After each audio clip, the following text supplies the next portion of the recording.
sing demen mesti akeh. Angger duwe bojo dalang kowe tipe-tipe laki-laki yang setia. Kok kaya ngono? Nggih.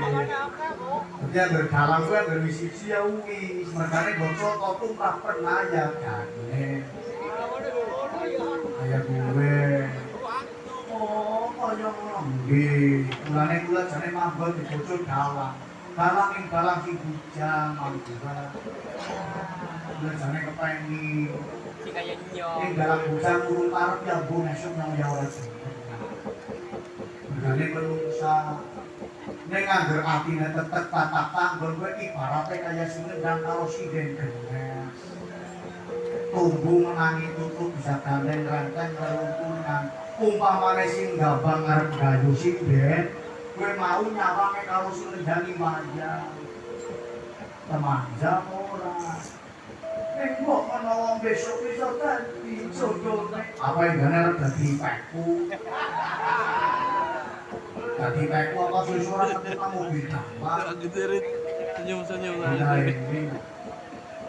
Berarti hatiku ya pengopo atau hati-hati.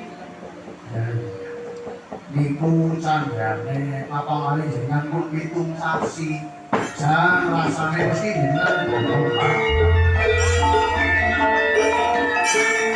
apa malih belum esok-esok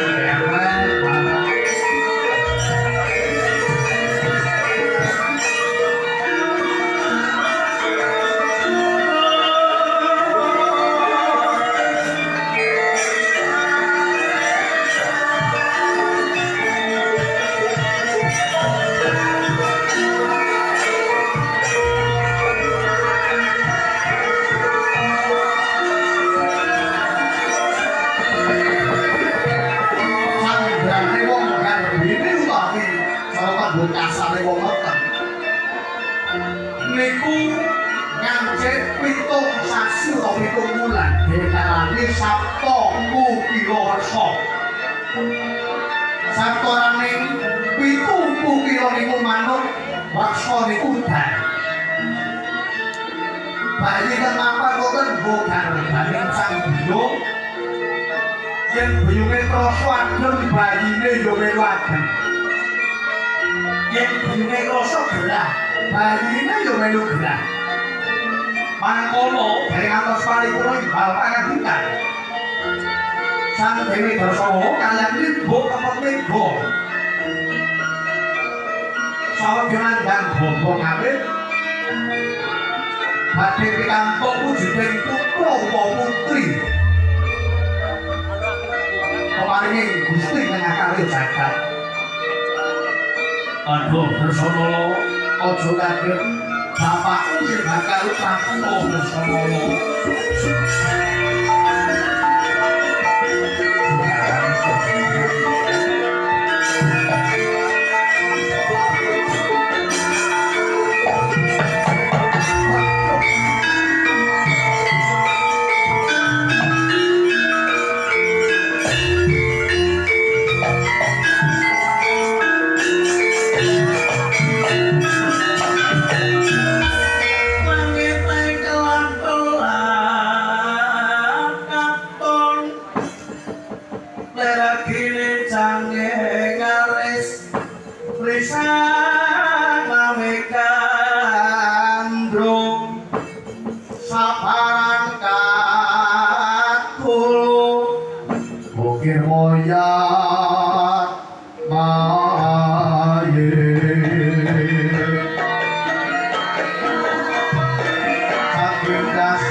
Pangestri wong tuaku bae tampan ana ketiwasan. Ini Darsanala anakku nggih. Wong ayu wong beno wong bekul ayu mung tiba sedeng. Ketiwasan ingkang ngatos pundi? Nembe pun rawa nampa gawe kul Bathara Guru. lumarak kono kaputren kayangan Suraya kene bakal diutus supaya gege mangsa anakku kang nembe umur 7 bulan mapan minangka garbamu.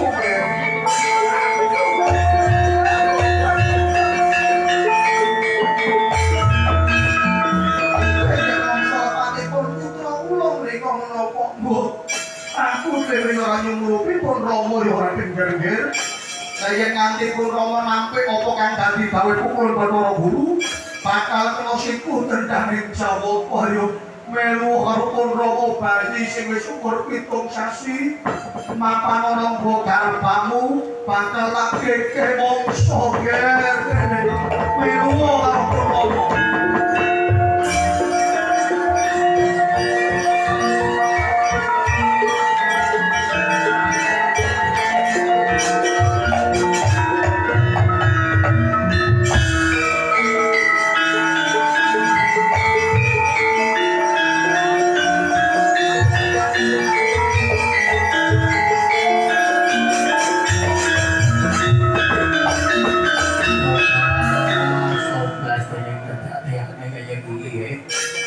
Anak bayi nembe umur 7 sasi nang tengan war digege mangsa arep dipaksa arep dilain nang olah kulun dewa pada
Irang koyo akara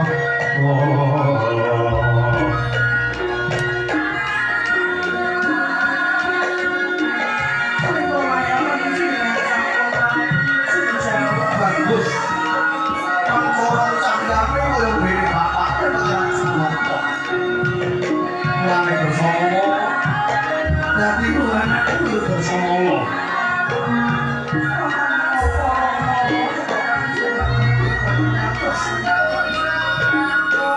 ini mau bakal dapat dong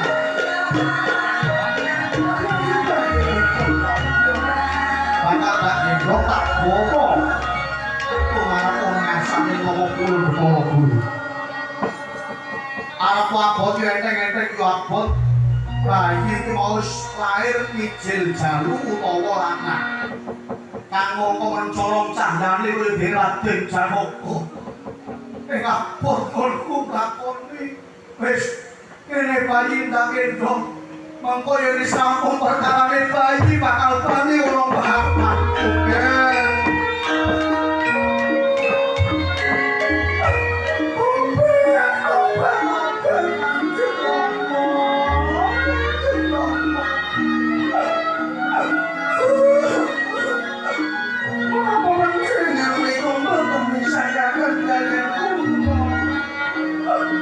bayi kuning tolak putra kuning belai pengen sesantrikan kalian layak pencinta hukum uang biang gak ora ponomo jalo pangapuno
Tenggok wonggo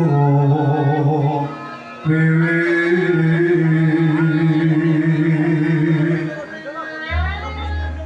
angin suripe ngidul kaya grantos rasaning ati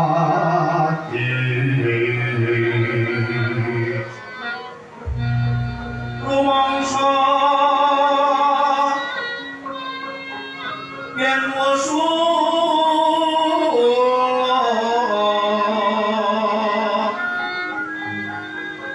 baporak kaningsun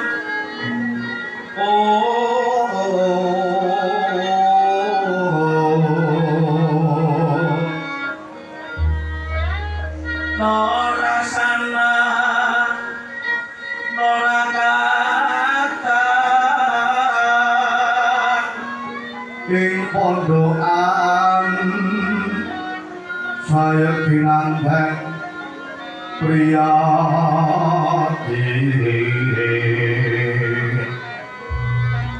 Nawa kondilan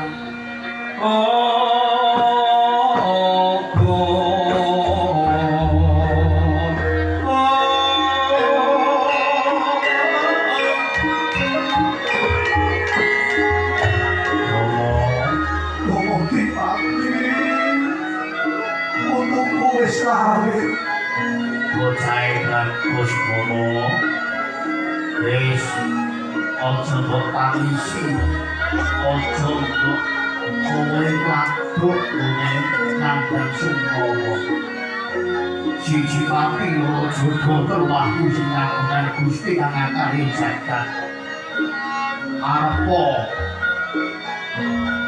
anakmu wis telas tulisan urip ditambah ana kaya ngopo wae pasanku ndang tabir sing paling apik sak jagat raya yen wis telas tulisan urip yo metu mekil patine arepa ketaman damai lan berkaping pitu yen durung telas tulisan urip ora dadak mati kaping pindho diarani jodoh arepa kepala ana segara kang ambane tanpa wangenan yen jodoh tetep ning yen dina runtang-runtung bareng yen bendina senang bareng yen durung jodohe sing dalane kuwi pisah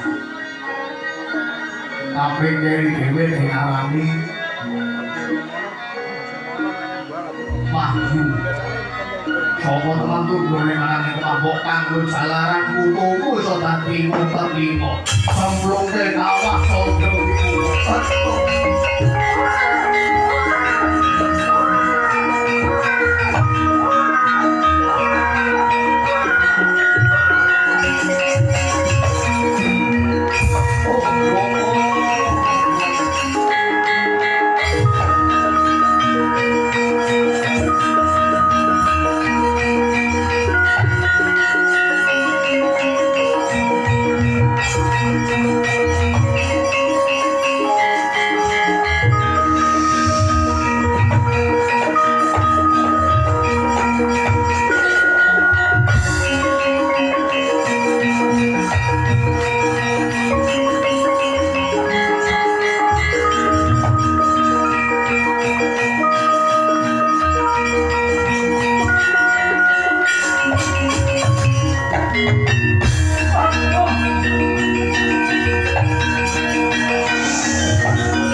Pekapono pisang geni moir kacarita guludung perang jeping bayi wonten kawah condro dimuka umur bergedoko kaya mangkono ulat-ulat kang dadi genine rebo panas benter sampun boten kenging dipun pambuli malih nanging saka dayane sang kukulun sanggang menang bayi ingkang mlebu kawi tempung wonten ing kawah boten krasa panas nanging rasane adem mangkono rapane sanjangan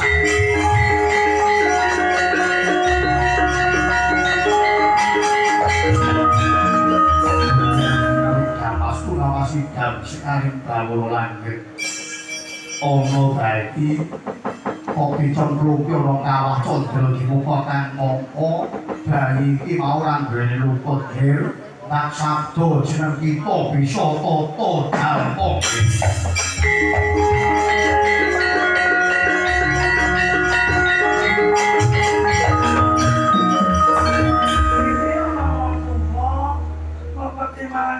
jenengmu sapa? Bilah dalan saka sandane mulun saged diping netra bayi bisa tata jaluk yonggir mulun kanyaran sanggan berkara meneng dewa kang menang murba tan menang pinurba menang pasisa tan menang winasesa.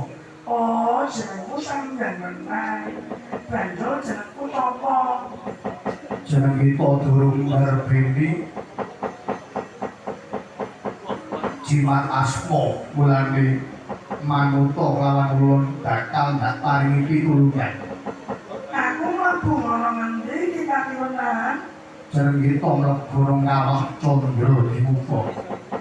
Ning sing lawane abah kaya ngene, kok kaya umur kuwi mau apa? Kok aku matane kaya ajeng banget. Iki mau jane gendhene saka pitulunganing jeneng ulun jeneng kita rakah petang kepanasen papan ana kawah Candra Dimuka. Malah kepara rasamu ngadeg ora ana gendi sing gawe panas tumrap awak jeneng kita. Oh, kaya mengkono. Aku yo ngaturake guming panuwun. Bapakku jenenge sapa? Bapak jeneng kita jenenge Janaka, ibumu jenenge Darsanala. Mulane yo manuta lawan ulun tak tandani ben dadi satu yo bagus. Tak sirah wujude karo iki.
Ojo kulo sore kaki ana dewa manglang jagat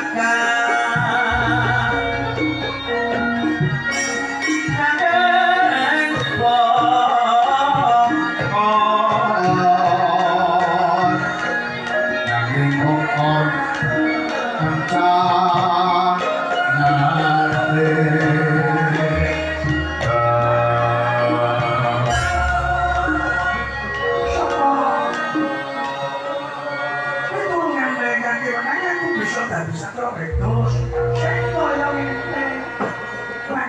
Jenengku sapa?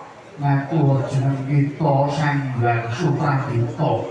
Aja nganti Pringganata gedene kedaluwarsa awit ibumu Darsanala bakal jalak ranggati lan bapakmu Janaka bakal diperjaya pati dening diwasani supaya bisa tau tak rokakange iki mau diwasani. Yen pancen kaya ngono, jenenge apa?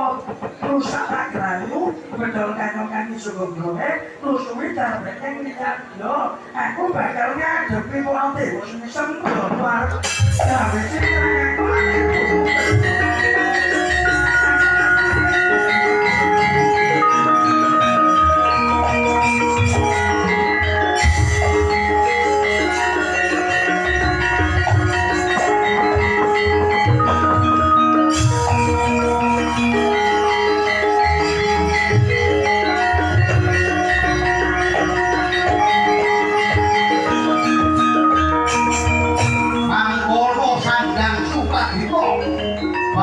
dipun gege mongso sampun piyayan wujuding pusaka lontariti sampai marsuti kawan suket sulan jotowane akan mambol tangulang ngerti tanpa cutan sepi mahambolo untuk bobot lagi.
Kantos pundi hari guru kalen sogaling tua wonten lawi kok nyamuk kakang wonten lare kok nyamuk inggih kang mongko nganten Sanghyang Suprabita menika ngambil asmaning dewa pangeran wonten pinten dinten kapengker panjenengan menika nggih mangsa wujuding bayi lan dipun cemplungaken kawat candra diwakama menawi saged slamet ning boten pejah kok menawi lare niki dipun cemplungaken kawat rumin nyebut boten trima kepanjenengan